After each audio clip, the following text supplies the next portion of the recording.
Steve Kerr, the Golden State head coach, joining us, Continental Tire Coach's Corner. Coach, we were talking, I don't know if you saw where LeBron was reciting a 2-minute span during the Celtics-Cavs, and everybody was going, oh, my gosh, he's able to recall what happened in a 2-minute stretch. Is that normal with great athletes, that they have sort of that photographic memory of moments in a game that they can recall the slightest detail? Yeah, that didn't surprise me at all. I've seen a lot of guys do that, or even just talking to players. After a game, we'll go over a sequence, and Steph or KD, Draymond, those guys. It's the same way. They just kind of remember everything and they see everything, and I think it is a pretty common trait. Were you able to do that? Yeah, I can still remember plays. Like I'll watch tape now. We've watched our 3 Houston games that we played in the regular season, and I'll see stuff from January, and it was like, oh yeah, I remember these next 3 plays. It's just you get obsessed with something and you remember it, and I don't know. It's I can't really remember what I had for breakfast some days, but I can remember, the shot James Harden took against us in January. So it's selective memory, I guess. But do you remember your playing days? Like if I said, give me, do you have sequential moments there when you hit a big shot? Yeah. I mean, I can remember some of that. I mean, not everything, but there are certain key moments that you think back to, and I'll never forget, MJ's last game in Chicago, and he lays the ball in down 3, and then he steals it from Malone the next play, and then he hits the game winner, to win the championship. I'll remember that sequence the rest of my life. Do you remember the huddle at before any of that? Or actually, so Jordan has the steal on Malone. But there's no timeout called, is there? No, there was no timeout. Yeah, so I think there was a timeout before he laid it in. We were down 3, and I think there was a timeout then, and Phil called for a clear out of Michael, spread the floor, knowing that since we were up 3, they were going to guard the 3-point line, and that's when Michael laid it in, and then went back down the other way and stole the ball from Malone in the post, and then there was still no timeout, and then he hit the shot when when he got past Brian Russell. Brian Russell, yeah. So you remember that better than I do. Yeah. But the main thing I remember is I had the offensive rebound. I had inside position on Stockton. I was getting ready to go tip dunk, but Michael made the shot. I'm watching the video, Steve. I don't see that. You were going to go. I run baseline. I got a half step past Stockton. Yeah. And I tried to time it up, but the ball went in. So Michael got the glory. But why wasn't he double teamed? It happens fast out there. It really does. And when you have shooters out there, it's just like Toronto and Cleveland last week. Everybody said, why didn't Toronto double LeBron? Well, it kind of happened out of the backcourt. And guys like LeBron and Michael, they're so fast, so athletic that it's not quite that simple just to go double. And Brian Russell was all over him. And obviously Michael, used that offhand and shoved him a little bit and got free, but it's kind of scary too as a player. Like when you're defending your guy and your guy's a good shooter, you just don't want to. You're just a little reluctant to run off and leave him entirely, and so I think there's some of that involved in a lot of these plays that you see. Yeah, I'm just trying to figure that out. I'm watching Boston. It looks like Brad Stevens is saying, "Hey, we're not letting LeBron beat us," which. I mean, it sounds simplistic. It's not that easy, but they made it look a little bit easier than it should. Why don't more teams just say, LeBron, we're going to double team you, and if Kyle Korver or Tristan Thompson have great nights, then so be it. Well, I think Cleveland generally is at its best when it's making threes, so what you want to do is try to limit LeBron and then take away the threes. And I didn't see the game. We were on the plane to Houston, and so I haven't seen any of it. But okay. I know that when we've played Cleveland in the past, if Kyle Korver hits 3 or 4 threes, those are killers. That's what gets their team going. And what Boston's able to do, they're the best defense in the league. They're able to take away a lot of stuff because they're so versatile. They've got multiple athletes, multiple wings who can switch and guard the post. And, Al Horford's a great modern-day center. He can protect the rim but still get out to to play guards, kind of like Draymond Green, and that's what it takes these days, and that's why we've been lucky here. We've got a lot of versatility defensively on our team too. James Harden's kind of in that short list now of unstoppable. Now, and maybe that's a little too heavy of praise to put on him, but I mean, he's getting into that rarefied air, Steve, in the last 30 years of these guys that just how much they're going to get on you. Right? You put Jordan in there and Kobe in there. I guess LeBron's in there. I don't know who else goes under the unstoppable in the last 25 years. Allen Iverson, is he in there? Right.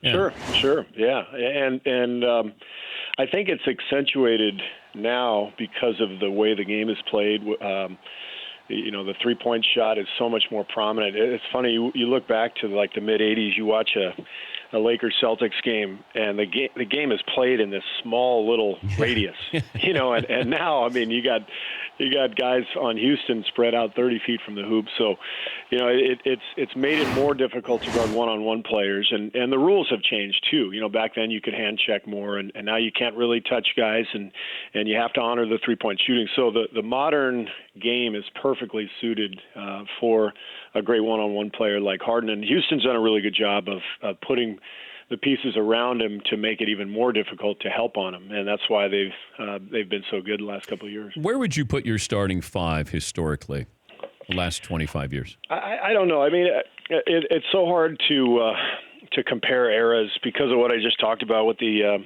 rule changes. There just aren't many big dominant centers anymore. So, the modern game is much more about just throwing a bunch of 6'8" guys out there together and letting them switch everything, and they all handle and they all shoot. And but if you think about that, if you go back to the Bulls teams in the mid '90s, there were nights where we started Kukoc at center, and we had Ron Harper, MJ, Scottie Pippen, Rodman, and Kukoc.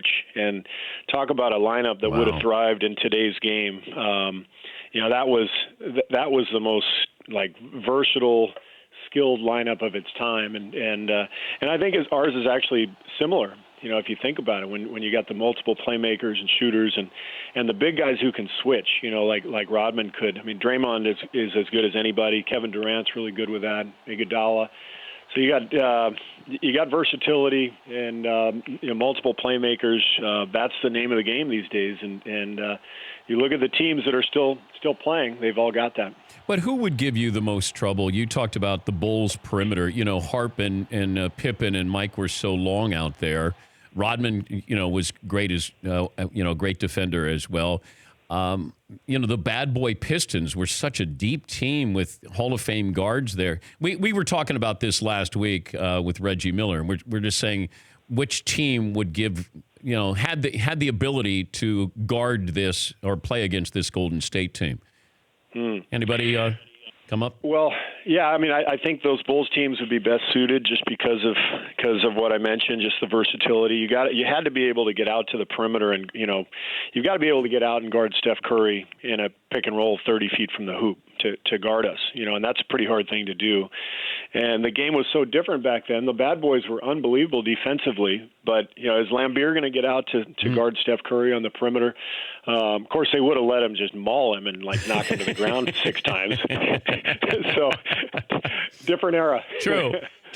I had J.J. Redick on, and I said the best jump shot in the NBA. And you know who he picked? I'll bet he picked Klay Thompson. Yes, he did. He said there's no wasted energy, no wasted movement, no. So does he have a better? If you were teaching jump shot, would you teach Klay or Steph? I would teach Klay. I think there's more rhythm and sort of natural hand-eye coordination in Steph's, and Steph shoots a lot more kind of off the dribble, leaning, drifting. His hand-eye coordination is so amazing that he can do things that most people can't. But Klay, I agree with JJ. Klay's jump shot reminds me. Remember the old Iron Byron, the golf simulator? Yeah. That's Klay. He's Iron Byron. Every shot is exactly the same, over and over and over again. And it's perfect fundamentally, like you can't get any better than him in terms of form and just eliminating wasted motion, extra movement. It's just automatic. It's just boom, boom, over and over and over again. It's amazing to watch. But how does he get out of Los Angeles? How does he end up at Washington State? If you've got a guy who has as good a form and has size to get his jumper off, how did he fall through the cracks? I don't know. Isn't that amazing? Yes. It really is. But it happens more often than you think. A lot of the guys in the league maybe weren't that heavily recruited, but Klay, you would think. UCLA, Arizona, you'd think those schools would have been all over him. But then again, I didn't see him play in high school. Maybe he was a little bit of a late bloomer. But I'll tell you the thing that's most amazing about Klay is the fact that he guards at the other end so well on the ball. And then, on offense, he's turned into Reggie Miller or Rip Hamilton in terms of running off screens. So he just never gets tired. He's in an amazing condition, and he's just a big, strong two-guard who can play all day, and it's really an incredible weapon for us. You were talking about Rodman, and we see Draymond Green, and I see a little bit of Rodman. He's a better all-around player than Dennis, but, trying to frustrate you. Dennis, it felt like, had a method to his madness. Is there a concern that, maybe that's what we're seeing is more of Draymond's personality, whereas Rodman was trying to play a role when he was trying to get into your head? No, this is exactly what you need if you want to win championships. You have to have guys like Draymond, and I think what Draymond has done the last couple of years is he's learned how to corral his emotion. He obviously had the issues a couple of years ago when he got suspended in the playoffs. So far, I guess through 10 playoff games, he's got one maybe one technical, one flagrant. Nothing major. He's in no danger of anything in terms of a suspension. And I think he has to play on the edge, but he's got to be able to walk that line, and that's what he's figured out how to do. You got a Rodman story that you can tell me? I got a ton that I can't tell you. Do you have one, though? Well, let's see. I mean, there are a lot. Trying to pick apart the ones that I'm not allowed to tell. When he was dating Madonna, did you guys talk to him about that? No. Didn't really ask him much about. When he was wearing a dress, did you come on? Did not ask him about the dress. I think the thing with Dennis that people would be surprised to know is that most of it was an act. He's actually a very shy, quiet person. At practice, he hardly ever said anything.